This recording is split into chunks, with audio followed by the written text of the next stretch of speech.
Bonsoir mesdames, bonsoir messieurs. Ravi de vous retrouver une fois de plus dans ce journal, surtout meilleurs vœux pour l'an 2023. Depuis Mbuji-Mayi, le chef de l'État, Félix-Antoine Tshilombo Tshisekedi, en itinérance pour visiter les chantiers d'infrastructure. Il faut dire après cela, il s'est également rendu à la paroisse pour célébrer le nouvel an avec les fidèles de cette assemblée. Images et commentaires. Samedi 31 décembre 2022. Président de la République Félix-Antoine Tshisekedi Tshilombo a visité les différents chantiers d'infrastructure de la ville de Mbuji-Mayi.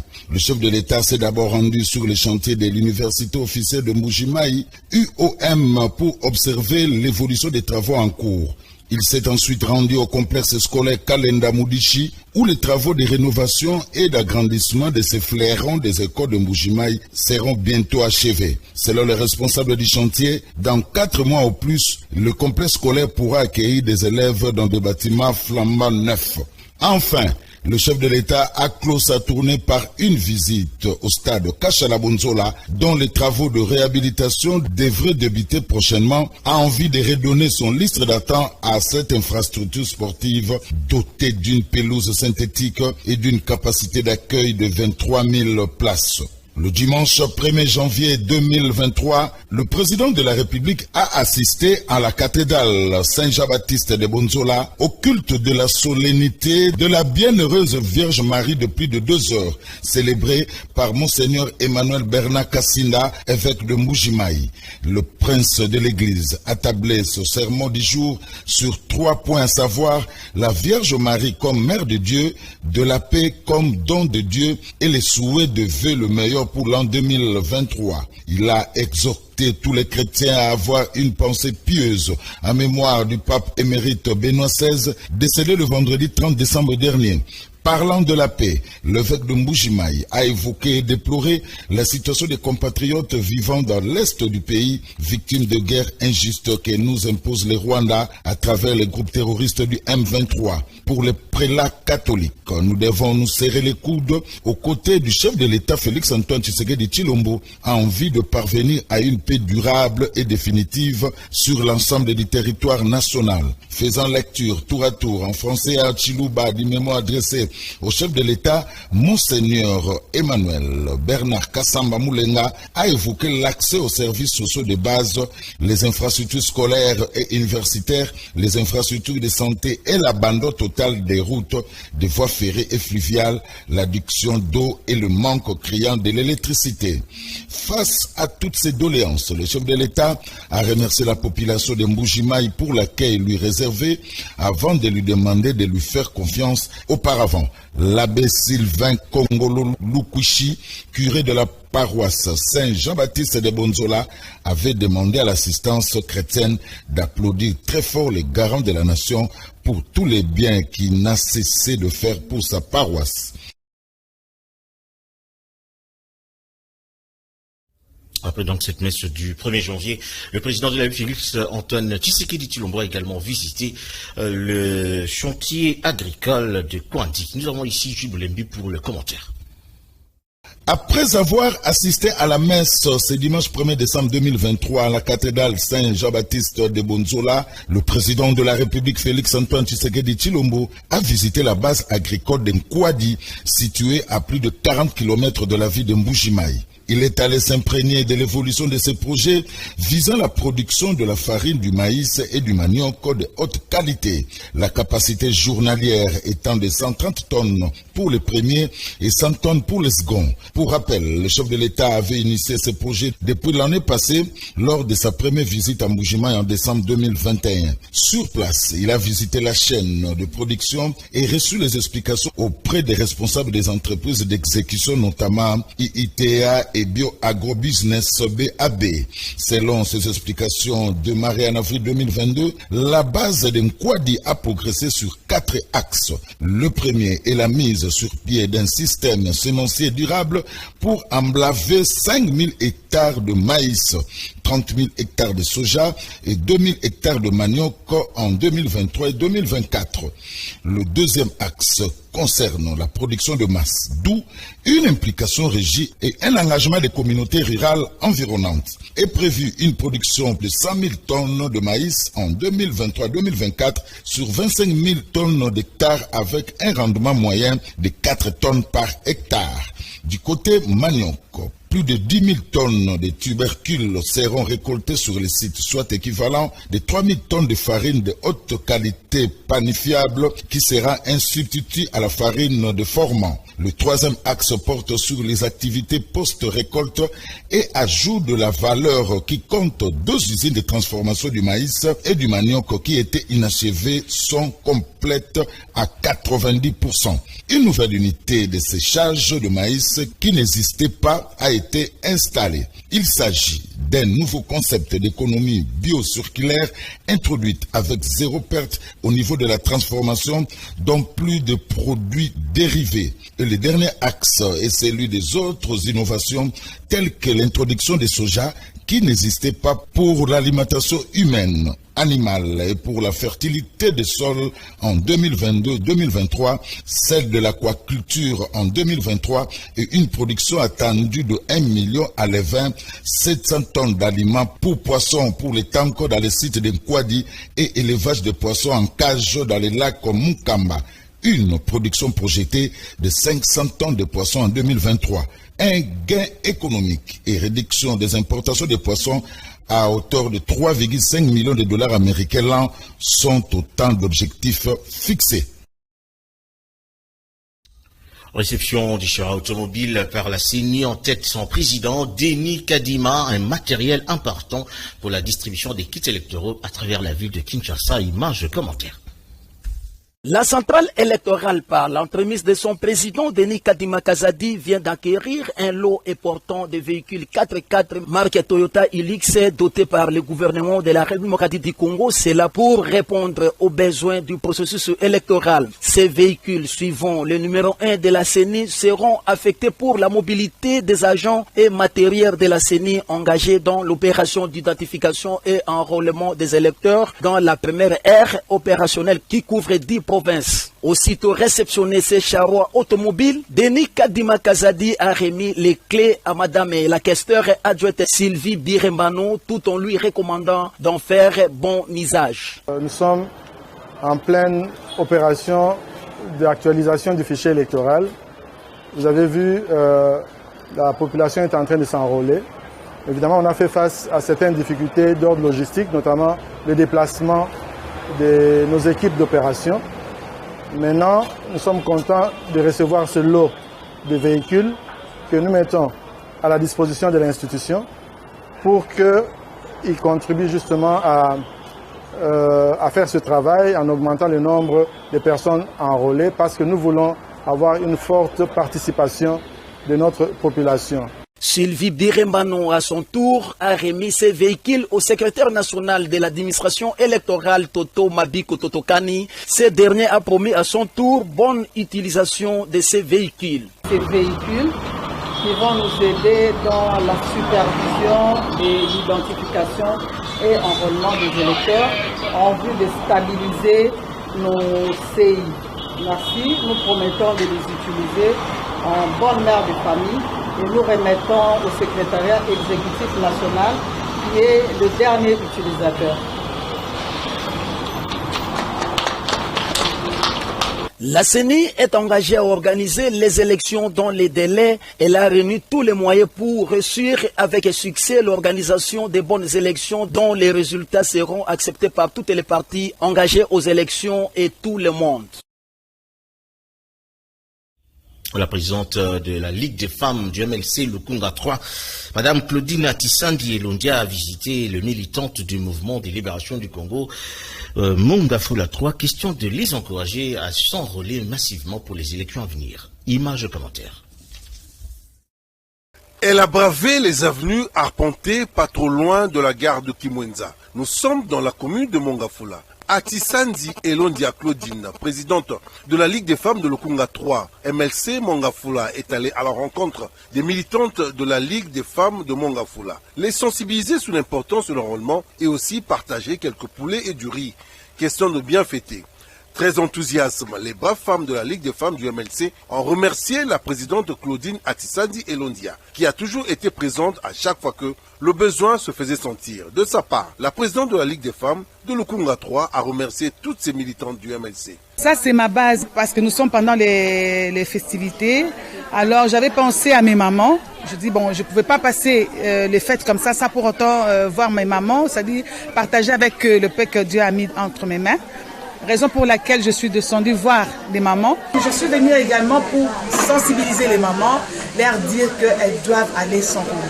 Parce que nous avons notre slogan, nous voulons beaucoup de femmes maintenant au Parlement. D'où les mamans doivent vraiment aller massivement dans des bureaux d'enrôlement pour se faire enrôler. L'une des femmes du MLC confirme la très bonne implantation du MLC dans cette partie de la capitale. Oye ya mama Claudine awa esepeli so ba mama ki mwenza makasi.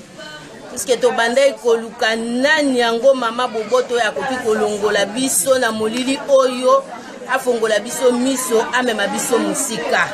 Alors tozomona ke na mama Claudine na motema malamu azana ngo tokokende liboso elongo na ye. Alors yango mama Claudine ayaki na kimwenza pona koyebisa biso kotala biso nanu na bafete kokabola na biso mwa soso mwa loso poto sepela na bandaku na bapapa na biso na bana. Alors deuxièmement ayaki koyebisa biso poto kende belé kosala enrôlement en fait que to voter mingi massivement na kimwenza.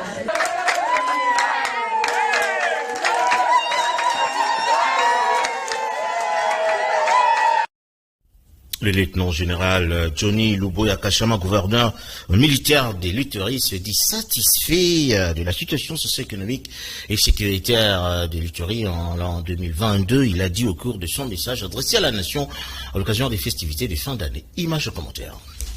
L'année 2022 en Ituri a été caractérisée par les retours de milliers de déplacés dans leur village où la vie a repris son cours normal. Ceci grâce à la récupération de plusieurs entités par le FRDC, jadis sous contrôle de groupes armés. Déclaration du gouverneur militaire à l'occasion de la Saint-Sylvestre. Cet exploit a été rendu possible grâce à la collaboration avec toutes les communautés de l'Ituri, a reconnu le lieutenant-général Luboya Kachama Johnny.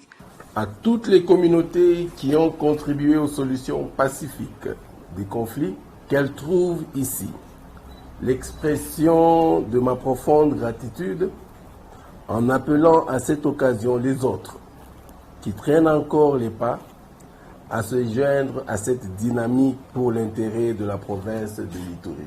Hormis les avancées enregistrées sur les plans sécuritaires, de nombreuses réalisations de développement sont à mettre à l'actif de l'administration militaire pour cette année qui s'achève, a dit le gouverneur militaire de l'Ituri.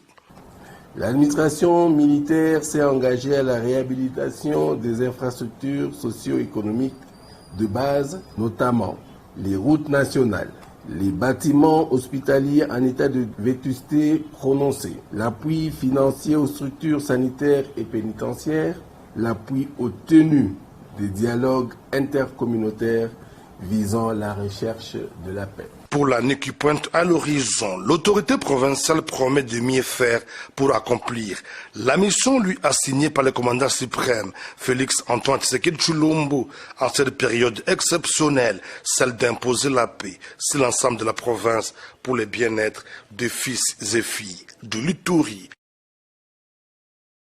Le chef d'état-major général de la force terrestre a effectué une visite d'inspection le 28 décembre 2022 au centre d'entraînement Funa Poul Malebo à Maluku, question de s'enquérir des conditions qui prévalent en encadrement de jeunes recrues. Image de commentaire. Le lieutenant-général Sikabwe Asindafal est allé se rendre compte des conditions de prise en charge de militaires en plein reconditionnement dans ces centres. Après la réunion d'évaluation des activités avec les commandants du centre et les cadres instructeurs, le chef d'état-major de la force terrestre a tenu une causerie morale avec la troupe. La discipline et le rappel des missions de FARDC ont constitué l'essentiel de son message. Le Jal Sikabwe est revenu sur l'objectif de sa visite au micro d'éco militaire. Vous avez vu le chef de l'État mobiliser toutes les forces qu'il a en sa disposition pour former des troupes le plus rapidement possible. Alors, il a entamé une série de visites dans les sites qui forment des militaires que nous avons recrutés. Alors, il est un humain, il ne peut pas être partout à la fois. Alors, je suis venu le représenter ici, au centre d'entraînement des fusiliers marins à Maluku, là où nous avons tout un bataillon qui est en train d'être entraîné ici. Je suis arrivé, je les ai vus, j'ai observé, j'ai vu comment est-ce qu'ils s'entraînent et j'ai trouvé un degré assez élevé de discipline en eux. Et c'était ça le message que je venais apporter à ces jeunes gens. Pour être comme aujourd'hui, il faut nécessairement tabler sur la discipline, c'est-à-dire défendre la nation congolaise. Elle est unique, elle est indivisible. La nation congolaise, nous avons hérité de nos ancêtres qui se sont battus pour la garder intacte, de nos pères qui se sont battus pour la garder intacte. Nous nous battons aussi pour garder cette... La défection des coutures locales empiétées par de prêt-à-porter de diverses productions étrangères, les couturiers s'en plaignent en ces temps de fête. En cette période de festivité, même les couturiers se plaignent de la rareté des clients pour confectionner les vêtements. Les cas de ces couturiers dans la commune de Kimbanteke qui révèlent que la plupart des parents préfèrent acheter des tenues prêtes à porter en lieu et place de confectionner pour permettre à ce premier de se remplir le poche. Auparavant, c'était vraiment terrible. On était accablés parce que ça faisait même que on passait des nuits pour coudre seulement les habits que les enfants vont porter aux festivités, mais ces derniers temps, d'ailleurs vous me voyez, je suis en train de coudre des uniformes, parce qu'il n'y a absolument rien. Tout le monde, Kato, il y a d'autres qui sont là-bas dans des friperies, proprement dit, c'est Tombola. Donc ce sont eux maintenant qui sont en train de dominer. Nous vraiment en tout cas, on est dans les galères, alors ça ne marche pas. Ça ne marche pas. Nous souffrons, mon frère, jusqu'à tel point qu'à présent, nous manquons nous-mêmes, même ce que nos propres enfants peuvent apporter. Heureusement, étant que technicien, nous savons un peu faire des choses. J'ai essayé un peu de fabriquer des pantalons jeans. Les enfants vont apporter peut-être, mais en tout cas, nous souffrons. Ce n'était pas comme ça. Ça a changé, donc c'est comme si ce qu'on dit à Lingala, 9 est comme 6, 6 est comme 9. Donc les choses ont tourné mal de notre côté. De l'autre côté, le parent se méfie également des couturiers car ils ne respectent pas leurs engagements et font voir de toutes les couleurs. Au réveillon de Nouvel An, nous sommes là à l'église Patmos dans la commune de Lancélé. Plusieurs fidèles de cette assemblée ont célébré ces instants avec leur pasteur, le pasteur Charles Ngunza. Image de commentaire.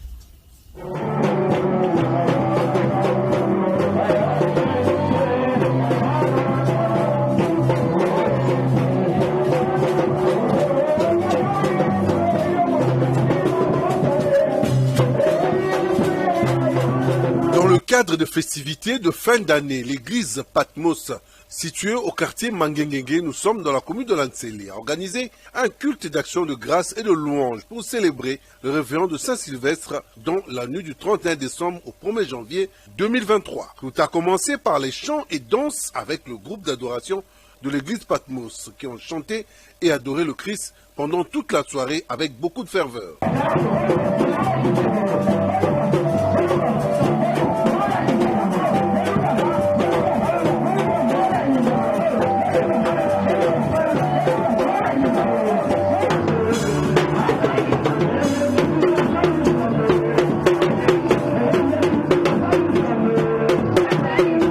Le pasteur Charles Ngunza, qui a célébré ce réveillon, a invité les fidèles de l'église à la consécration afin de rayonner le temple du Christ. Nous avons un Dieu. Au principe de la connaissance de Dieu, c'est la clé de notre réussite.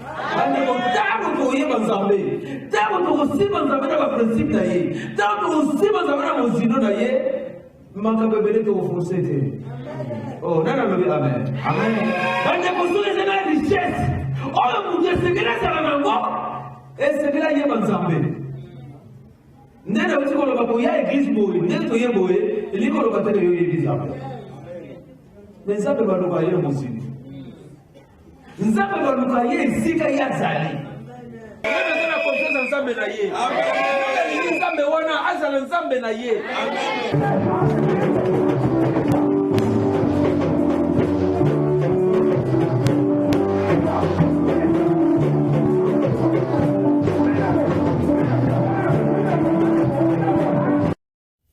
Fin de ce journal. Merci à vous de nous avoir suivis. Merci également Mario Ambongo, Joël Pembele, Couparbola, Tony Binda pour sa réalisation. On se retrouve donc demain à la même heure. D'ici là, portez-vous bien. Bonne suite du programme sur Canal+.